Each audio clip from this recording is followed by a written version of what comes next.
Hi guys, I am your IELTS teacher, Jessica Beck, and in this podcast, episode 741, Lindsay and I talk about why students get stuck at a 6 in writing task 2.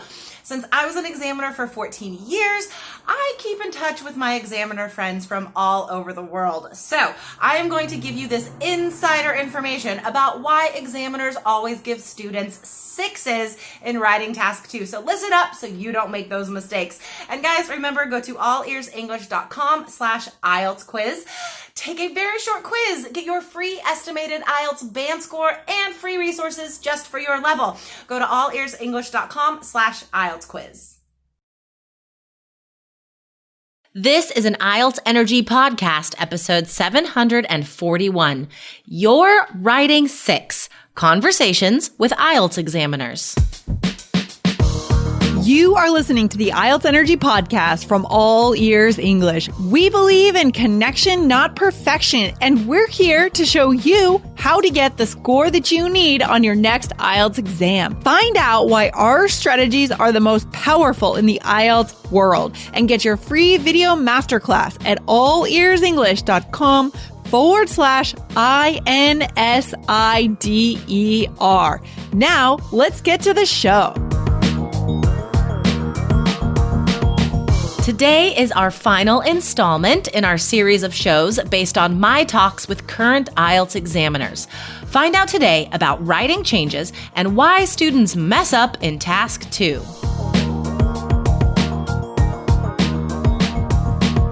Hey, Lindsay, how you feeling today?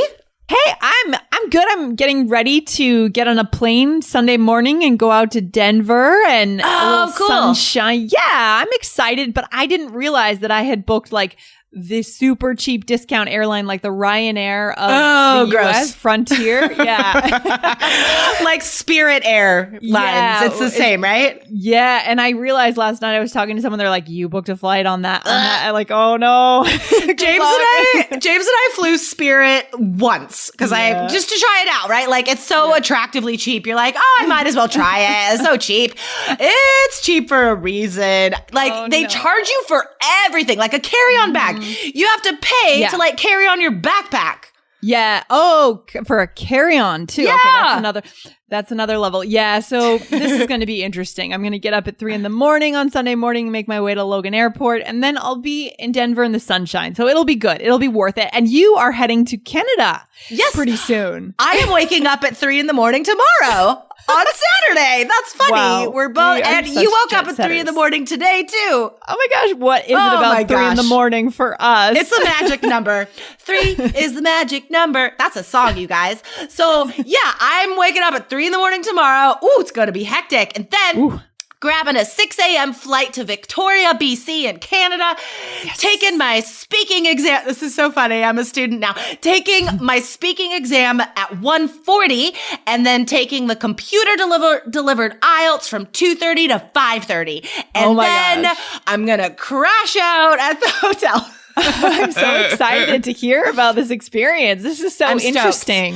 Right? You guys, yeah. Our listeners know that you were an examiner for 14 years and you've been on every side teaching this, examining, and now you get to be on the student side. How exciting. It's so cool. I'm really excited. I'm going to be a little bit nervous. For sure, because I'm going to be like, oh crap, what if I don't get a 9?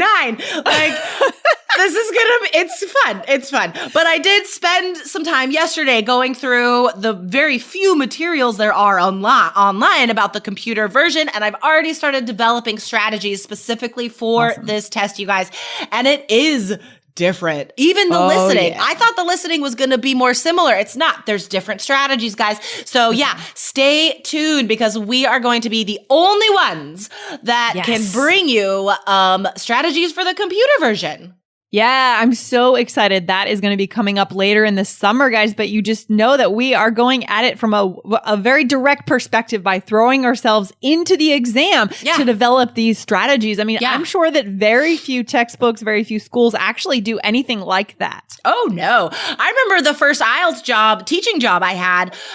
One of the requirements was you had to take a test, but it was just like in the office. It was like a Cambridge practice test or whatever. And there were like other teachers around you. I don't even think I was timed. They just like, were just like, here, answer some questions. It's like, okay. So yeah, I don't think a lot of teachers actually take the test. No, I'm so excited to develop these strategies and see what we can offer our students because a lot more people are taking computer IELTS. It's becoming more and more popular. And so we want to be able to serve you guys 100%. Totally. Awesome. We are the best. Okay. So, guys, today is the last episode in our series based on my conversations with current examiners from around the world. So, we're going to talk a little bit about some kind of worrisome changes in who's grading your writing today. Surprising. I was surprised. And then also some task 2 hints about what to avoid on your test. Okay, I am excited for this. So what is that worry? I mean, what's going on? Are there some shifts happening in terms of who's checking the writing? What's happening exactly? That's weird. Okay, so like 3 or 4 years ago, now this is based on my conversations with examiners working in Asia. Okay. And this is true. This is going to be true throughout China, throughout Taiwan, and I'm pretty sure the other countries in the continent as well. So IDP started farming out, that's a great phrase, started farming out the writing corrections like 3 or 4 years ago. Yeah. That means that, and so like usually, right? You go to the test center, you have a speaking test face-to-face with an examiner, and another examiner at that center will also grade your writing, okay? But now, IDP takes your essays and sends them to another country. They send them to people who are still trained, but in like India, England, sometimes some Australia, they send your writings to other examiners that do not work full time. Okay. They only grade essays. That's all they do.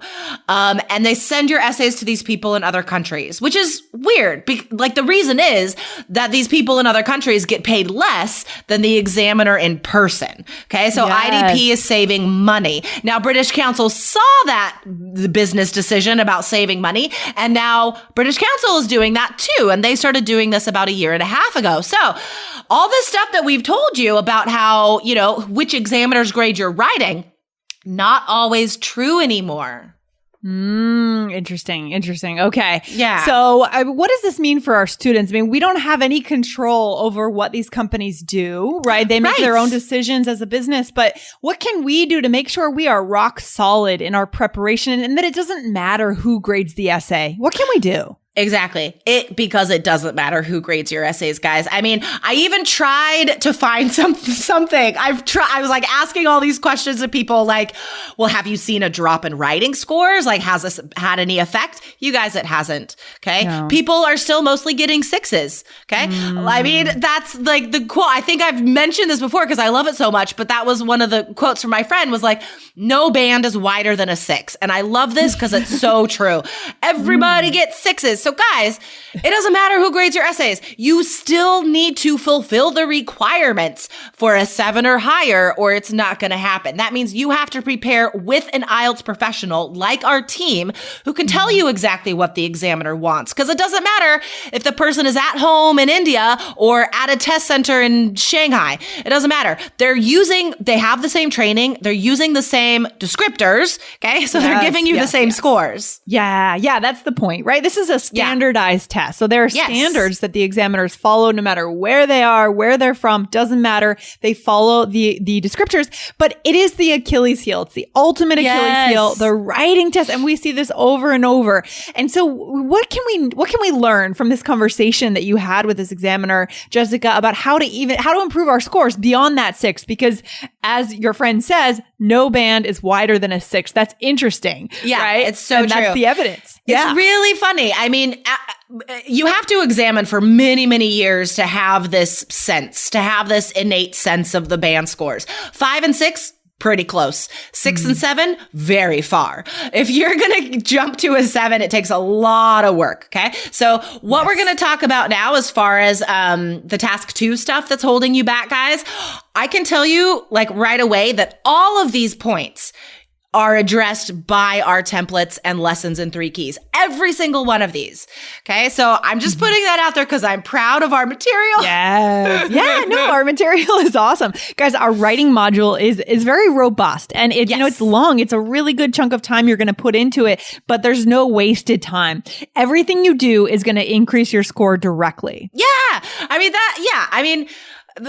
I know it's a lot of work, but like I said, between 6 and 7, that's the widest jump, right? Yeah. And there's no way you could get beyond that without work, yeah? So let's go into what he says about task 2. So Lindsay, what's that first point that he brought up? So he mentioned that a lot of students are making their intro too long. And it's even taking up half the essay? Oh my gosh, is that true? Yes, I have seen that.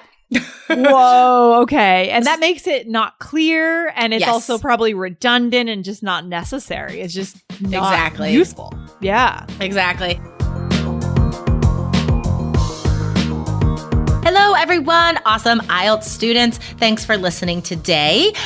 We wanted to remind you quickly about the quiz you can take. Find out what your IELTS score would be if you took the test tomorrow. Find out now, guys, and get extra resources and advice for your level. Go to allearsenglish.com/myscore. Most of your score is based on the body. That's it. I just get that into your heads, you guys, because not only is it just too many words, it's wasting all this space. It's not helping your score. It's lowering it. But I see a lot of students spending so much time worrying about the introduction. And again, like if your score isn't based on the introduction, don't waste your brain space on that part. Like just get a template like ours. I tell you exactly what to do in the introduction because it's all functional, right? Mm-hmm. It's just functional. That's it. You just have to accomplish these elements. Don't put too much thought into it. Yeah. It doesn't matter. Like people are really trying to have these fancy first sentences. I don't care about your first sentence. You're not graded on that. I care about the body of your essay. So definitely, guys, just follow a template. Try to keep your introduction to 4 sentences. Like, that's it. Yeah, I like that. And then the next piece is that students are not linking correctly. Is that between the paragraphs or is that between the words or how is that happening? How is that manifesting? All of it. So, guys, if you didn't listen to our last Task 2 advice episode, I'll put it in the blog post for this one. What number is this, Lindsay? Oh, good question. I do not know what number this is, Jessica.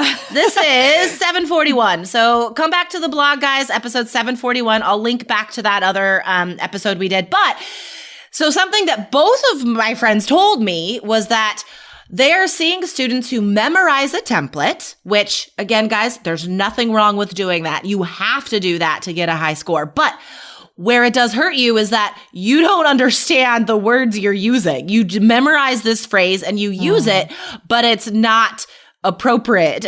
You're losing the meaning. Okay. No. Yeah. And then you're not using good vocab around those template words. So that's where it hurts you. We talked about that more in detail on the last show, but I mean, he said it as well. So this is how we know this is happening all over the world. Students are doing this all the time. So yes, you do need a template, but you need to understand what these transition phrases mean. Yeah, and I think it would be a good to share this example, right? This idea of saying more specifically when you're introducing something that's general, right? A more general idea. I mean, that is a complete contradiction, right? Yes. Within one sentence, because more specifically would be going deeper into a more specific idea, right? Exactly. And this is the most common one. Like that's why I noted that down there, because that is the most common misuse I see. Because I think students get that they're supposed to organize it in a certain way, right? First you say the number one reason is, and then you say more specifically, but then they're not sure like what those things mean. So guys, what I see a lot is students using that structure, saying more specifically, and then just sort of like rephrasing the reason again. Yeah. That makes no sense. No sense. So that makes no sense at all. But guys, I mean, our listeners will be too wise to do that because they're hearing this and they know. And guys, it's so good that you're listening today. You're getting this insight. This is great. Yeah. Let's keep going. All right. Yeah. So we have just a few more points for you here, guys. And again, this is awesome. It's a whole other examiner perspective than mine. It's great. So in his experience, because like full-time examiner, we're talking like every day. He's like doing exams. So what he has seen IELTS doing in the past couple years a lot is using similar questions often, like task 2 questions often, but changing just one of those words to make it different and mess up students. So we know that IELTS is always asking you about technology is taking over. Will such and such change in the future? Will such and such disappear or be replaced in the future? So IELTS is using this idea a lot, and then they're just changing the one thing, like museums like will disappear, books, exactly. Yeah, libraries. Okay. That's exactly. Well, I mean, but we can handle that if we know that that's what's happening. Then we know how to prepare because it's the same question, right? It's the same question. Yeah, exactly. So, I think just the most important thing here is just to focus on the question because why this is important is because students will prepare tons. They'll write 50 essays, and then they read the question too quickly and they think, oh, this looks exactly like the one I practiced last week, and they think they know what it is, and then they start writing.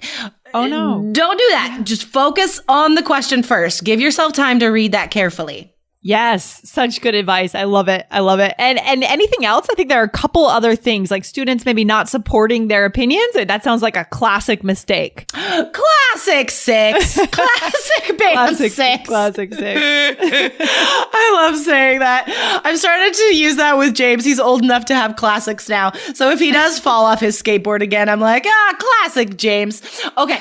So I mean, happens all the time, guys, right? But you gotta know that so much of your score depends on you giving specific support. And still, my examiner friends from around the world are saying, nobody's doing this. So just remember, very important, every body paragraph, you need very specific examples and details. Yeah. What about in the conclusion? No examples and details in the conclusion, guys. Do not give anything specific there. Just like the introduction, it's very general. But here's the thing. A lot of students are doing this. They are waiting until the conclusion to give their opinion. Guys, if you do that, band 6, the examiner has to see your personal position. It doesn't matter what kind of essay, okay? Don't mix this up with essay type. Even problem solution. I have to see your position throughout the essay to give you a 7 or higher for task. Yeah, that sounds like somewhere that someone might be taking that from their writing style in school, right? Giving an opinion to kind of finish off the essay. That sounds like something I would have done maybe in college or high school.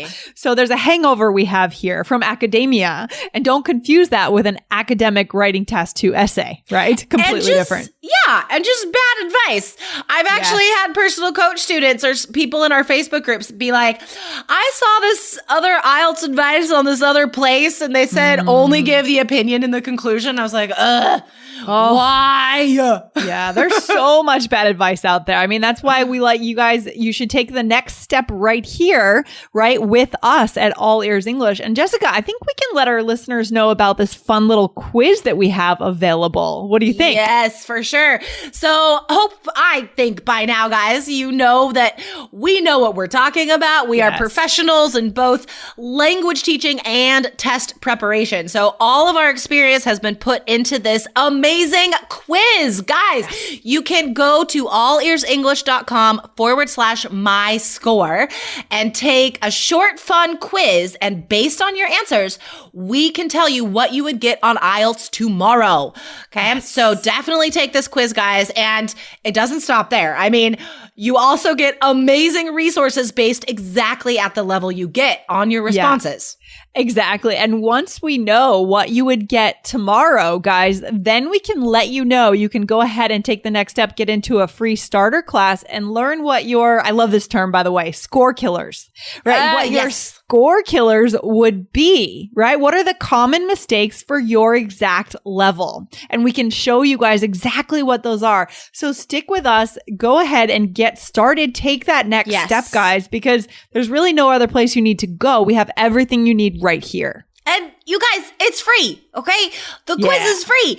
And Yeah. then you get all these resources. It's amazing. Yes. Oh, I'm so excited to see what you guys get and how you do. And this is a brand new thing. We're so excited to introduce this and see how it goes for you guys. So let us know. Come over. Go to allearsenglish.com/myscore and take the quiz. See how you do tomorrow. So fun. All right, Lindsay. I'll talk to you later. Yeah, good episode. I'll talk to you soon, Jessica. Take care. Bye.